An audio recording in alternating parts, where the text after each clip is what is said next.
Hey, you. Yes, you. Have you ever wanted to watch some moron code something really, really stupid? Well, you're in luck. I'm here to help you with that.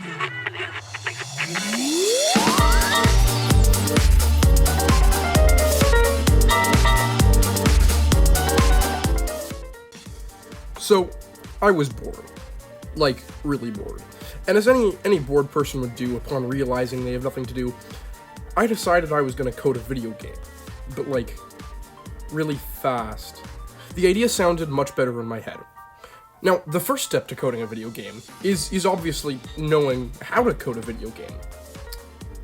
And this is probably the most difficult step to most people. But with the help of WikiHow, this wasn't too bad. So, now that I'm a computer genius, it's time to get started on coding a video game in 2 hours. Okay, so now that I know how to code, the first step to actually making a video game is planning. And as you can see, I've got some serious planning done right here. Okay, all jokes aside, I actually do have a logical plan. So pretty much, you walk around and jump on platforms and try not to die and go through levels fast. I know, very original. Now, well, this is my most original idea of all time. There is something that makes it so it's like not Mario and every other game to ever exist. You can flip gravity. I know, I'm a genius. I'm such an original creator. Thank you so much.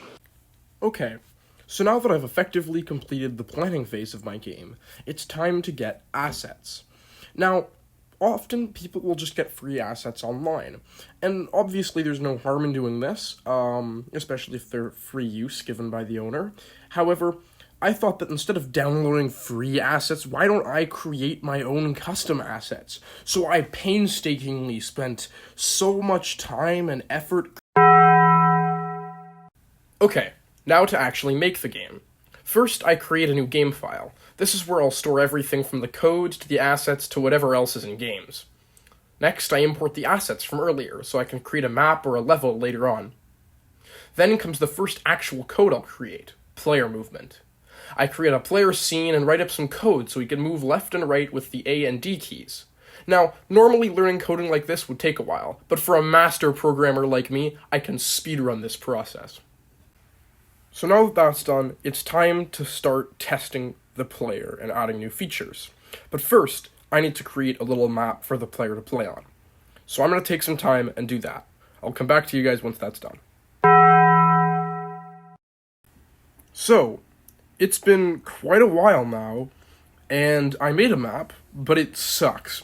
Now, I'll use it for now, but if I were to improve this game, I would definitely make a better map. Anyway, I also added a cute little background and some spikes, which currently do nothing except make you bounce a little when you touch them, as if you're getting hurt. And that's kinda it. Now, if there is one thing that's bothering me, it's that the player speed is a little bit low, so I'm just gonna quickly, and I think that's probably good.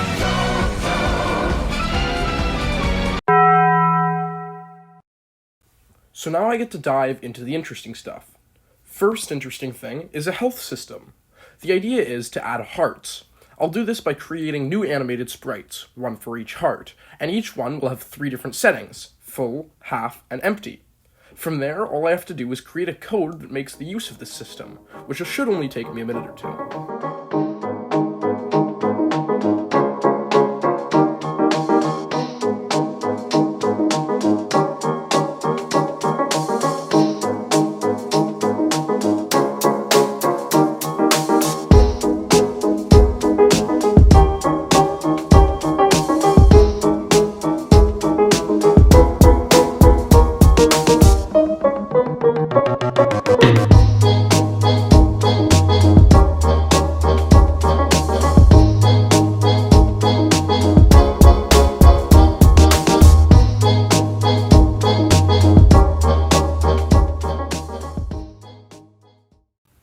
Now, the next thing I have to add is the gravity flipping ability.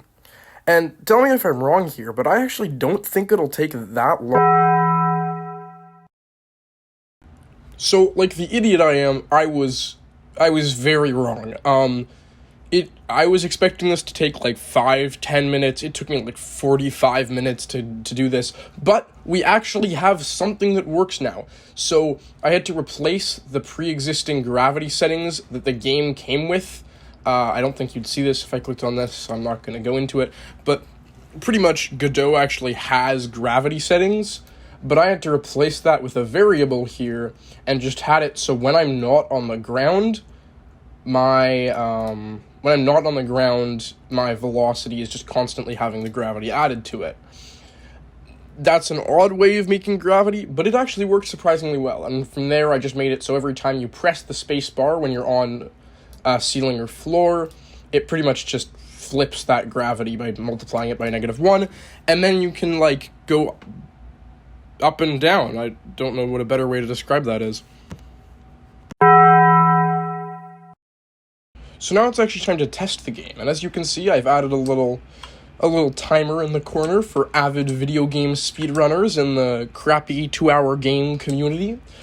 If I press the spacebar now, I can flip gravity, which is kind of fun. So if I'm moving and I flip gravity, I can land up here. Like, I can avoid spikes with that method, or get hit by them.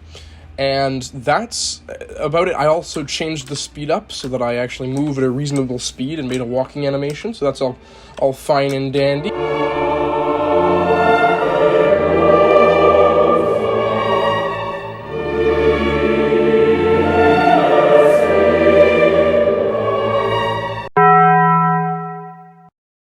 So, my final review. Was this a good game? No. Was it good for being made in 2 hours, though? Also probably no. However, it was fun to make. That's the whole purpose of this video. I didn't intend to make anything crazy, and I'm going to be completely transparent. This is not anything crazy. This is a crappy 2-hour game, and that's what it was intended to be. I wanted to make a fun video, a fun first video leading into a YouTube channel, and that is what this functions as. And honestly, it's kind of a cool little game. You've got the basic platformer elements with health and damage and a little timer and a cool gravity flip ability that I genuinely think that's kind of cool.